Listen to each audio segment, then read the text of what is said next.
Assalamualaikum warahmatullahi wabarakatuh, rekan mahasiswa serta rekan muda Indonesia semuanya. Untuk mata kuliah analisis perancangan berorientasi objek berikut, kami akan menyampaikan materi terkait dengan implementasi sistem. Kita awali untuk pembahasan dari analisis perancangan berbasis objek ini dengan beberapa hal terkait dengan implementasi sistem. Jadi, implementasi sistem ini adalah tahap krusial dalam siklus pengembangan teknologi informasi, di mana konsep dan rancangan sistem diwujudkan menjadi realitas yang berjalan. Tahap ini mencakup penerapan perangkat lunak, perangkat keras, atau kombinasi keduanya untuk mencapai tujuan bisnis yang telah ditetapkan. Proses implementasi sistem menuntut perencanaan yang matang, pengembangan teknis, serta pengelolaan perubahan organisasi yang muncul akibat penggunaan sistem baru. Tujuan utama dari implementasi sistem ini adalah meningkatkan efisiensi, produktivitas, dan kapabilitas organisasi, sekaligus mendukung pengambilan keputusan yang lebih tepat dan cepat. Pengelolaan implementasi yang efektif menjadi sangat penting agar organisasi tetap kompetitif dan relevan pada era teknologi yang terus berkembang.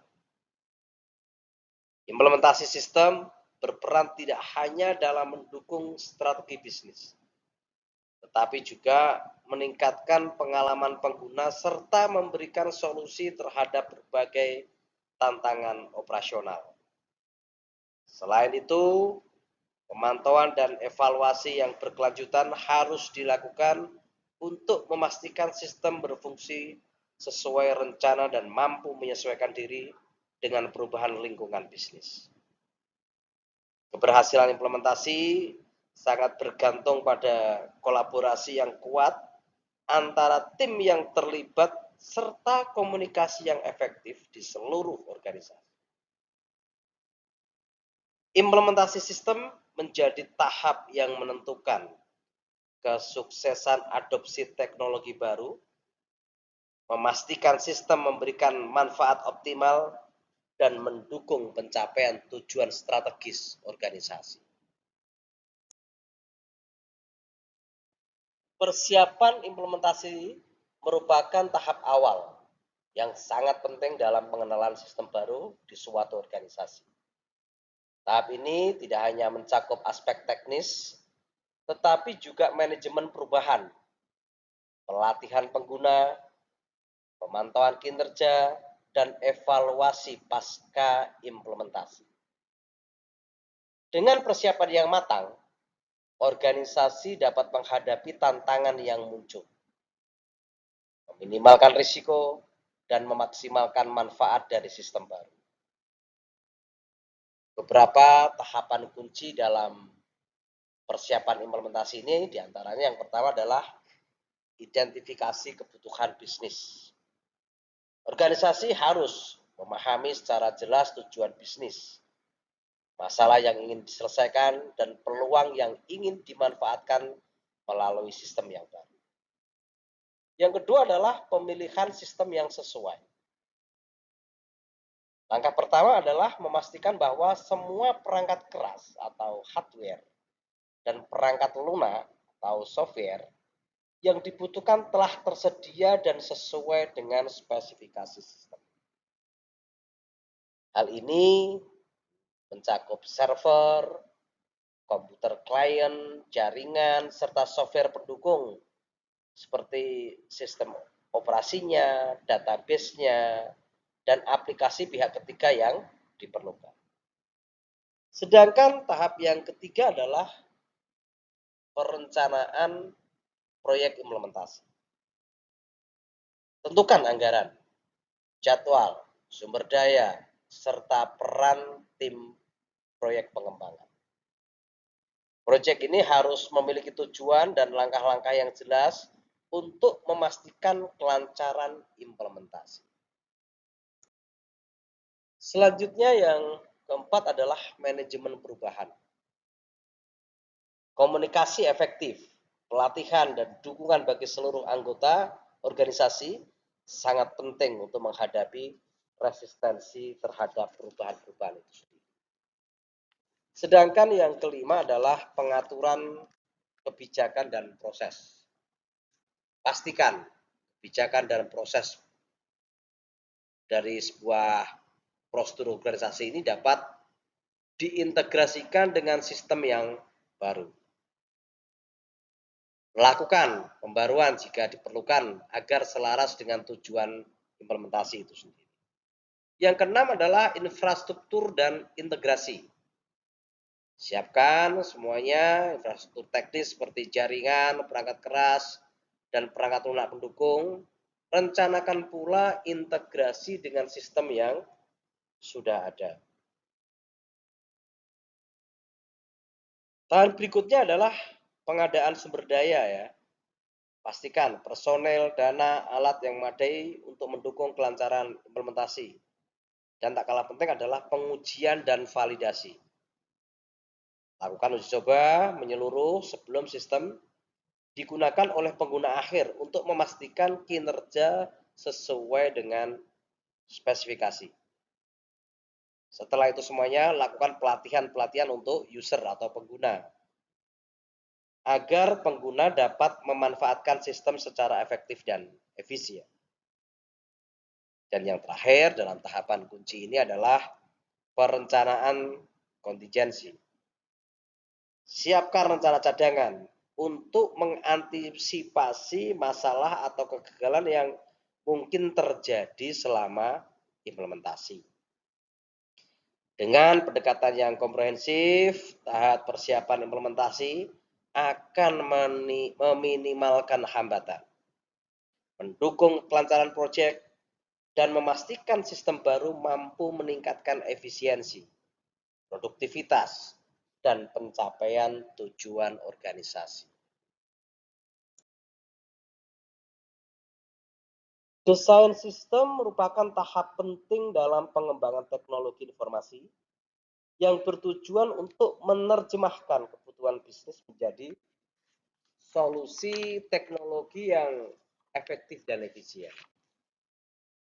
Proses ini melibatkan perencanaan dan spesifikasi teknis dari sistem, termasuk arsitektur, fungsionalitas, antar muka pengguna, keamanannya, pengelolaan datanya, dan integrasi dengan sistem lain. Desain sistem yang matang memastikan bahwa solusi yang dibangun dapat mendukung tujuan strategis organisasi, meningkatkan efisiensi, dan memberikan pengalaman pengguna yang optimal. Dalam proses desain sistem, beberapa elemen utama yang perlu diperhatikan adalah yang pertama, arsitektur sistem untuk menentukan struktur keseluruhan sistem dan interaksi antar komponen sehingga sistem dapat berjalan secara efektif dan scalable.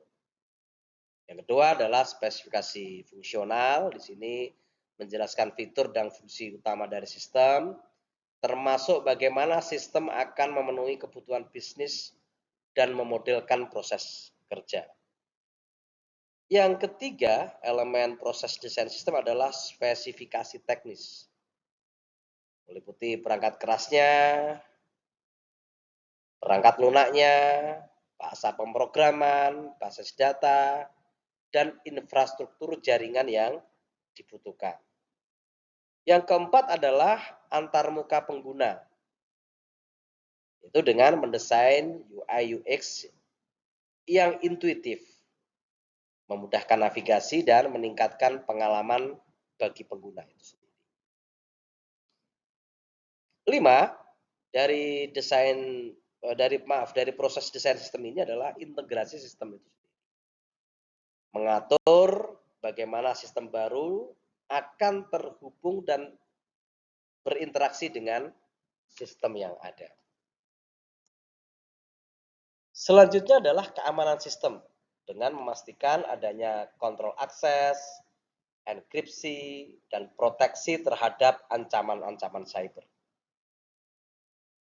Selanjutnya adalah pengelolaan data, di mana mengatur alur data mulai dari akuisisi, penyimpanan, hingga pengambilan termasuk desain basis data.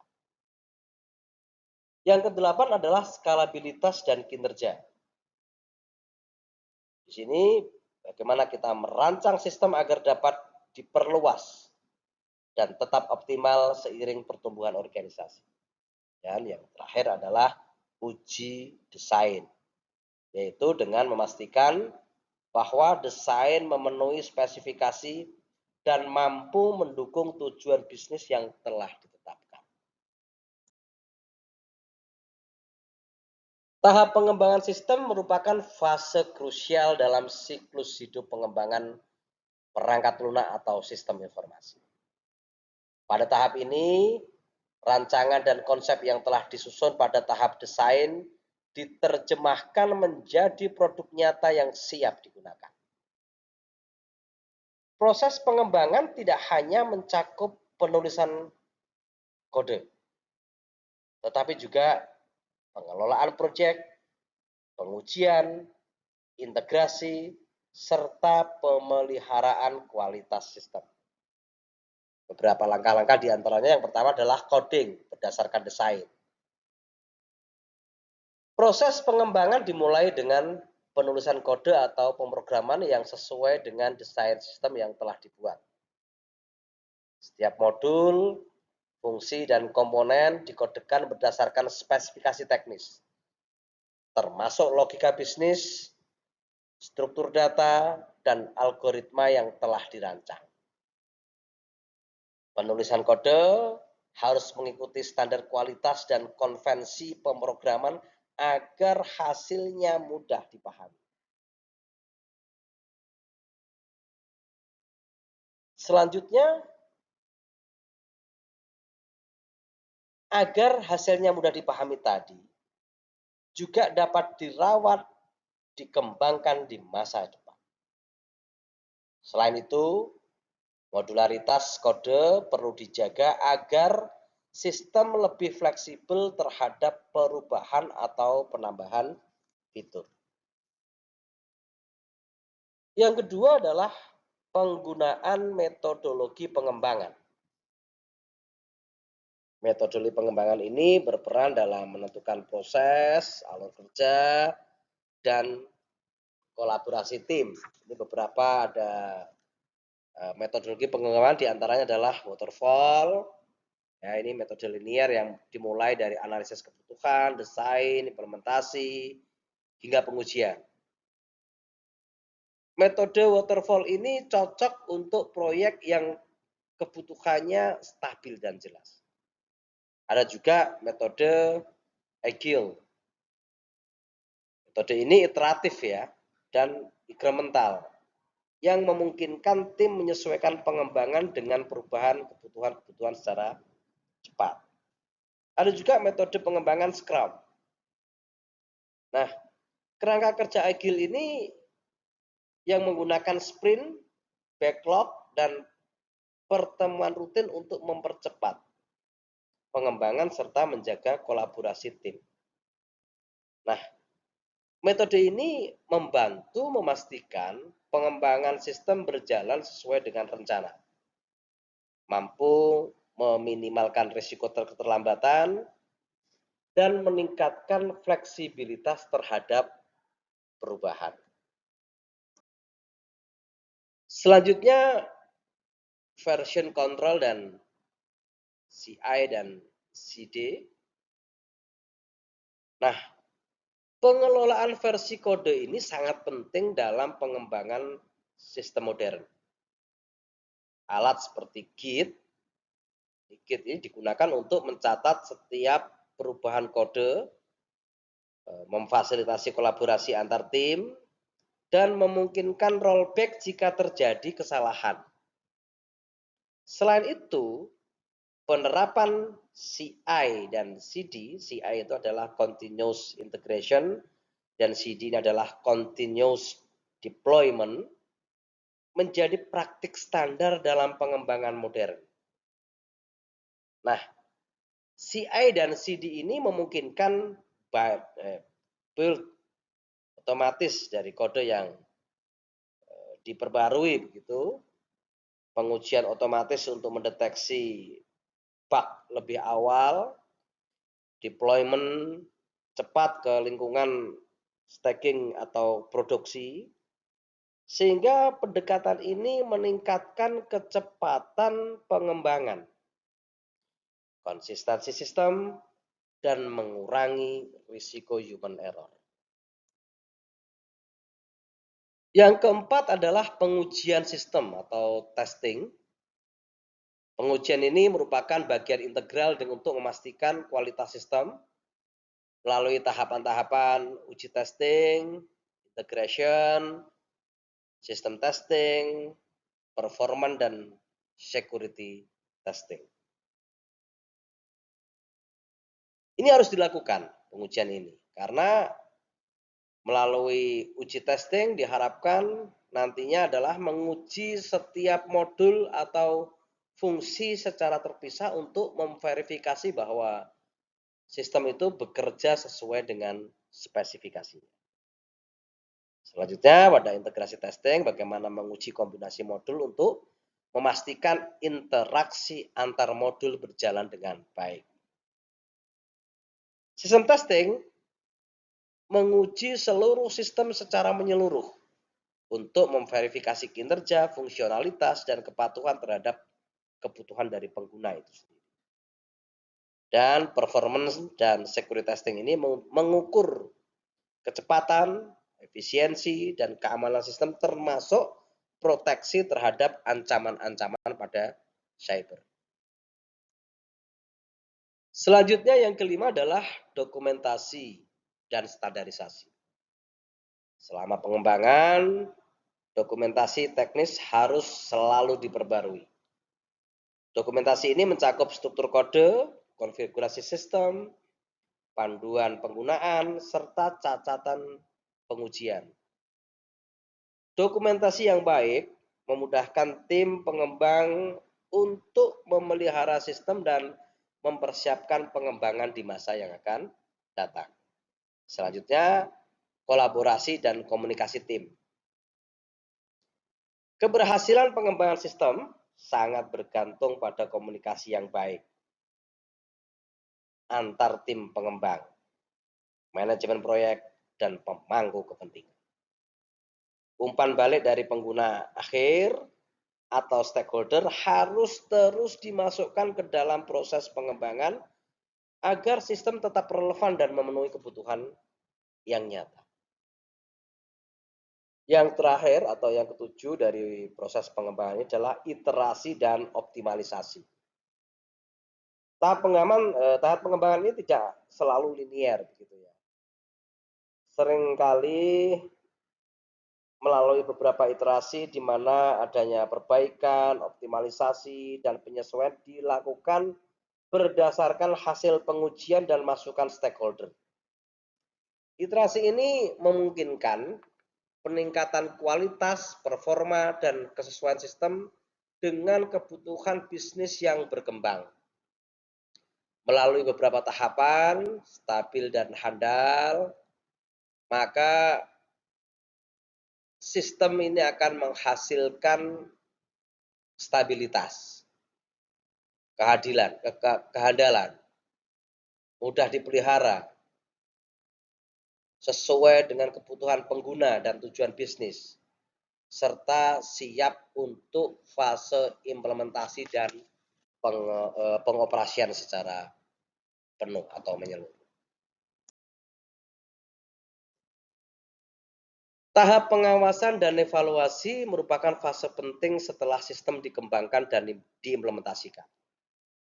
Tujuan utama dari tahap ini adalah memastikan bahwa sistem yang telah diterapkan berfungsi sesuai dengan spesifikasi, memenuhi kebutuhan pengguna, dan memberikan nilai tambah bagi organisasi.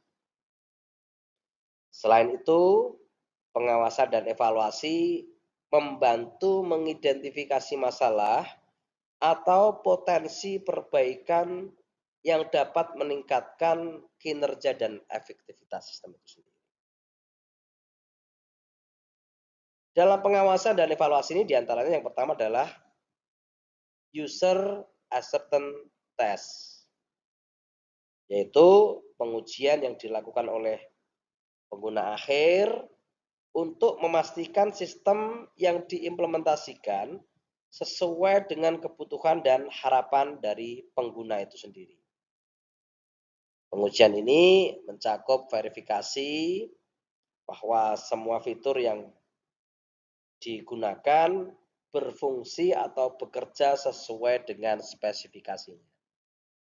Yang berikutnya juga validasi alur kerja dan proses bisnis agar sesuai dengan praktik operasional yang nyata dari proses bisnis itu sendiri.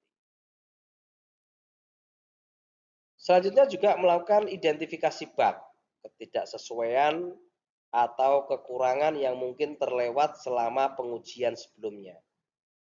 Hasil dari user acceptance test ini menjadi dasar persetujuan akhir dari pengguna untuk penggunaan sistem secara penuh.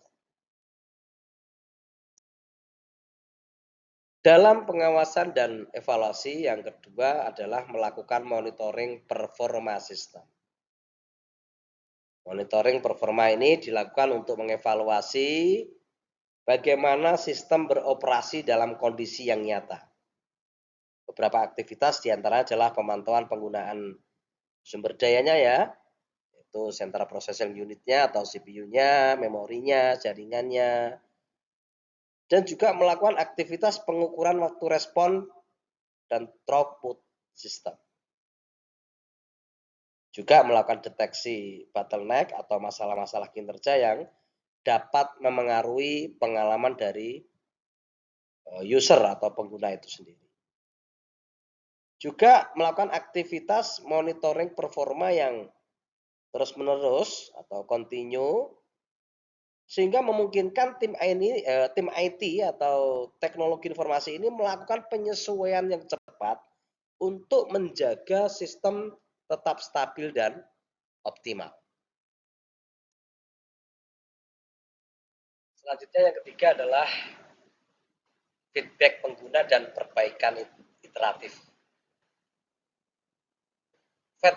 Feedback pengguna ini merupakan komponen krusial dalam memastikan kualitas dan keberlanjutan sistem informasi itu sendiri. Pengguna adalah pihak yang berinteraksi langsung dengan sistem dalam aktivitas operasional sehari-hari. Sehingga mereka memiliki pengalaman nyata terkait dengan kelebihan, kekurangan, dan hambatan yang muncul saat sistem digunakan.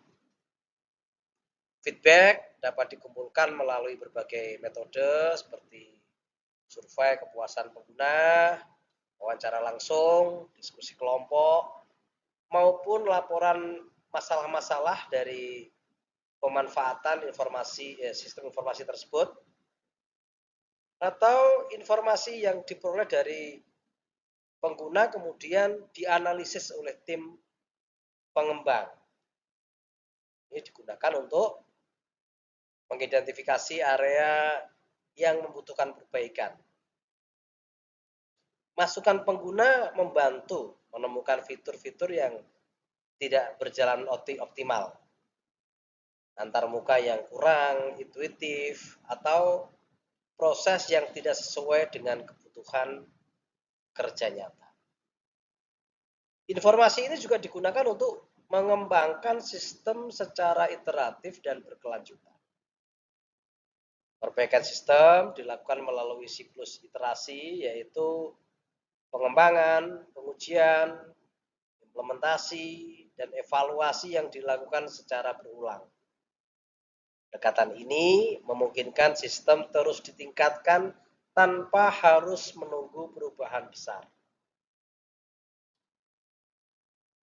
Selanjutnya, menyesuaikan fitur dan alur kerja sistem.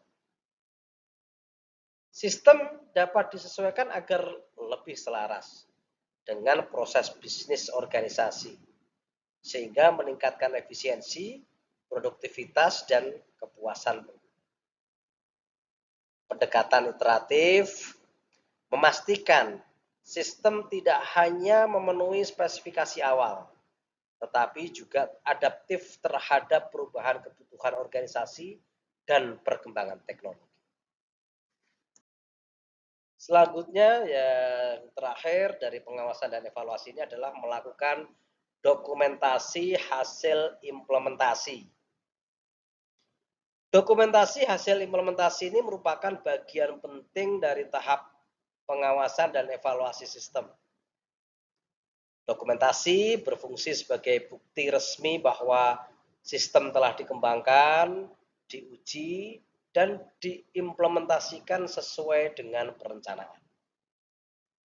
Dokumentasi yang baik dan sistematis mencakup beberapa aspek. Di antaranya yang pertama hasil UAT dan catatan masalah. Ini berisi laporan pengujian oleh pengguna akhir, termasuk bug, kesalahan fungsi, dan rekomendasi perbaikan yang ditemukan. Yang kedua, laporan monitoring performa sistem, yaitu dengan mencatat data kinerja sistem seperti penggunaan sumber daya, waktu respon, tingkat ketersediaan, serta statistik operasional lainnya. Yang ketiga, catatan feedback pengguna dan tindakan perbaikan. Ini menjelaskan masukan pengguna serta langkah perbaikan atau peningkatan yang telah dilakukan oleh tim pengembang. Dan yang terakhir adalah versi akhir sistem dan panduan penggunaan. Meliputi konfigurasi sistem, dokumentasi teknis, serta panduan penggunaan bagi pengguna dan administrator. Itu rekan-rekan semuanya, dengan dokumentasi yang lengkap memudahkan proses pemeliharaan, audit, transfer pengetahuan, dan pengembangan sistem di masa depan. Sekaligus menjadi referensi penting bagi manajemen dan tim pengembang teknologi informasi. Berikut ada beberapa soal untuk bahan diskusi dari materi implementasi sistem yang sebelumnya sudah saya sampaikan tadi, untuk bisa menjadi bahan-bahan masukan,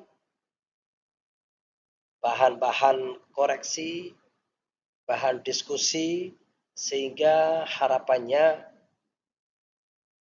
serapan dari materi yang telah saya sampaikan tadi bisa dicerna, diterima, dipahami dengan baik. Silahkan. Sekian materi dari saya berkaitan dengan implementasi sistem dalam mata kuliah analisis perancangan berorientasi objek ini. Semoga membawa manfaat. Mohon maaf kalau ada yang kurang. Wabillahi taufiq wal hidayah. Assalamualaikum warahmatullahi wabarakatuh.